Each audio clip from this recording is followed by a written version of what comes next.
In this video, we will hear Neville Goddard talking about a very interesting topic. He will talk about the signs around us, especially signs from the universe. One of the biggest signs is you suddenly feel hopeful about the future. If you've been feeling down in the dumps lately and suddenly find yourself feeling hopeful about the future.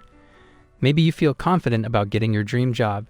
It could be a sign that your manifestation is close to coming. This is an important thing to recognize because this change in attitude is usually a result of increased faith and trust that this very thing, whether it be a big or small thing, will work out in your favor. This is a clear sign that your positive affirmation may come true. All of the small things are starting to add up. You may even notice the high vibrations of energy when you notice a small sign. This is one of the initial signs of manifestation work. Also, one of the other big signs is you meet someone who can help you. When you're manifesting something, it's not uncommon to suddenly meet someone who can help you achieve your goal. This could be a new best friend, or just new friends, a colleague, or even a complete stranger. Also, one sign to notice is you get an unexpected windfall. One of the signs manifestation is close to coming is an unexpected windfall of money. This could come in the form of a bonus at work, a new job, a new car, a lottery win, or even just finding some loose change on the ground. However it happens, this extra cash is a sure sign that your manifestation is close to materializing. But whoever it is, they will usually cross your path when you need them the most. The best way to understand a specific sign is to consult a professional. The next sign is you start taking inspired action. When you're in alignment with your goal, you'll find that you're suddenly taking a lot of inspired action towards it. This means that you'll be drawn to take a specific action that will help you achieve your goal, even if you don't know why you're doing them. So if you find yourself taking steps towards your goal that you wouldn't have taken before, trust that it's leading you in the right direction. Our final sign is you start feeling like it's already happened. As you get closer to your goal, you may find yourself starting to feel like it's already happened. Good news will maybe appear more regularly. This is because the universe's way will give you glimpses of what's to come so that you can start vibrating at that frequency. When you find yourself feeling confident and excited about your goal, it's a great sign that it's on its way. Now let's hear Neville Goddard in his own words. But before moving on, make sure to subscribe to our channel if you like our daily content. Signs and wonders. In Scripture, a sign is a demonstration of God's favor. As we are told in the 86th Psalm, and David is speaking, "Show me a sign of thy favor." He wants a sign. There are certain signs, there are definite signs by which he leads his people out of Egypt. The journey is from darkness to light, from bondage to freedom, from death to life. So while we are here in this world, a world of death, a world of bondage, a world of darkness, there are certain signs, and we ask for the sign of your favor to start the journey out of this world of bondage into freedom, out of death into life. In the 78th Psalm, one whose name is Asaph. The word means to gather together, like a historian. 12 are attributed to this one called Asaph. He is the gatherer. He is the historian. And he begins the story. He said, "Give me your ears." He's asking for attention of those that he will address. And then he said, "I will open my mouth to you in a parable, and utter dark sayings from of old." And then he recites the Exodus. That is, he recites the signs in the book of Exodus. All the signs and the wonders and the miracles of God. But he begins by telling us it is a parable. Well, a parable is a story told as if it were true, leaving the one who hears it to discover its fictitious nature, its character, and extract its true meaning. just what it is trying to tell man. It's difficult to tell these stories on this level, so they're told in the form of, well, signs and wonders. In the very end of this psalm, he said, "And the Lord awoke as like a man out of strong, strong drink. He was buried in wine, as it were. And then he called David. The Lord awoke as from a dream, a deep, deep sleep imposed as though he had excessive wine. And then he called David." And then it goes on to show the story of David. But first of all, we must remember it is a parable. Paul tells us in his letter to the Galatians, which is considered the first letter or the first book of the New Testament. It's not chronologically so today, but it is chronological. As far as its dating goes, it's the first portion of the New Testament. And he tells us the story of Abraham is an allegory. If the story of Abraham is an allegory, well then the story of Jesus is an allegory.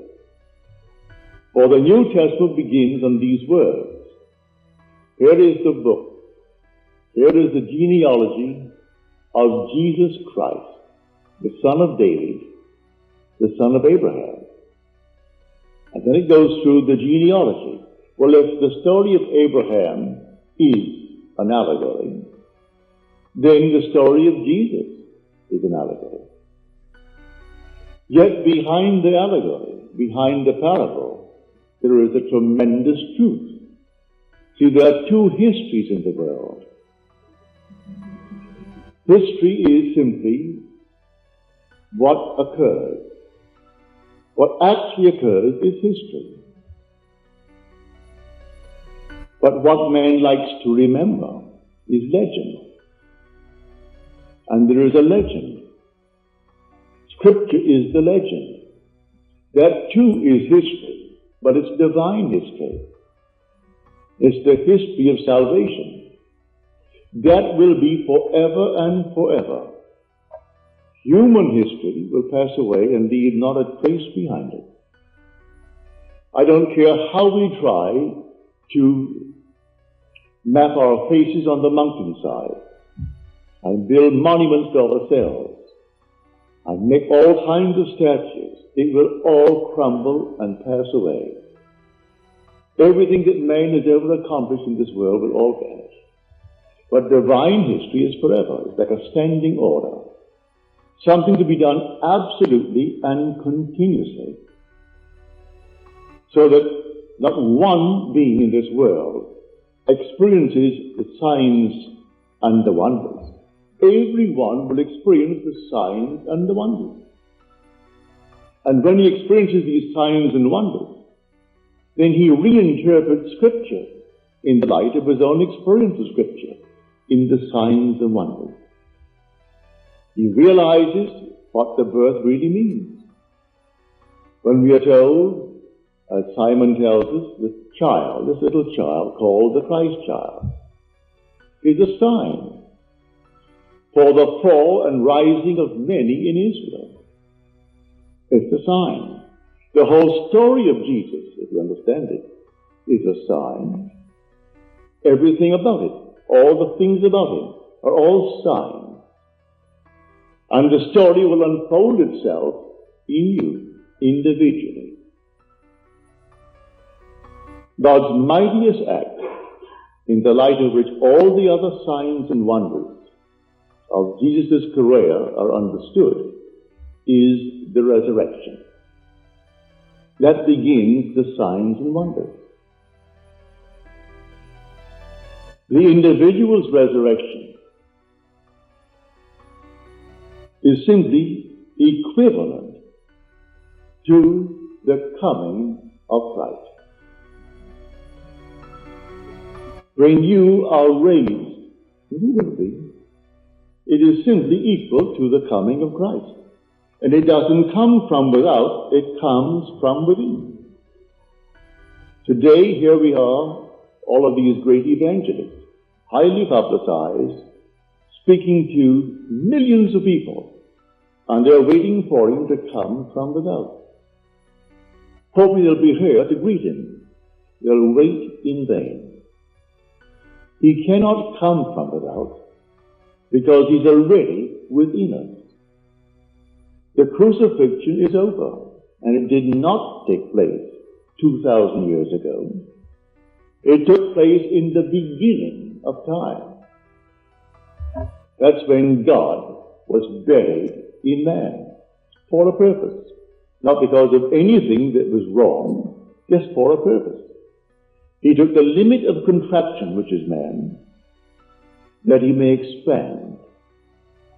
By coming down to the very limit of contraction, then God could expand. For expansion is forever. Forever and forever. There can be no limit to the expansion of God. In order to expand, he first contracts. And man is the contraction that he took upon himself. And this is the only cross in the world that he ever bore. He was never crucified on a wooden cross. I presume that some nut in the world took a man and actually crucified him on a wooden cross, no question about it. That some distorted mind did it, as we hang people and do these things to each other. But the actual cross spoken of in Scripture is the human body. That is the cross on which God is crucified. And as we are told, if we have been crucified with him in a death like his, we shall certainly be united with him in a resurrection like his. For we found union with him in a crucifixion like his. We're all crucified. I am, you are. Therefore, when we are individually raised from the dead, we shall find union with him in a resurrection like this. And everyone is going to be raised, but raised out of this body, not out of some little tomb in the cemetery. It doesn't matter where you drop this little garment, whether it's pulverized by a bomb, whether it's cremated, as so many of us today require, or whether it simply disintegrates in the land. It doesn't really matter. It's not there that you are. This is the tomb of God. This is the sepulchre of God. And here, and only here, we rise, and we rise from within. And these are the signs and the wonders. It begins with the resurrection. And the very night of the resurrection, within a matter of moments following the resurrection, is the birth from above, symbolized in the imagery of Scripture as a little child wrapped in swaddling clothes, which Simeon said it is a sign given to us for the fall and the rising of many in Israel. In other words, here is the sign. You can either accept it or reject it. You accept it as the sign, as Matthew tells us, of Emmanuel. God is with us. For this is the name given to the child. God is with us. When you see the child, then for that moment, it is God that is born. But who is born? You are born. You are the one who actually begins to awake. You awake within your own skull. And when you're completely awake, as you have never been awake before, you find yourself completely entombed within your skull. That's the sepulchre. And you're all alone, and no one helps you to get out. But you have an innate wisdom. You know exactly what to do. And you do it.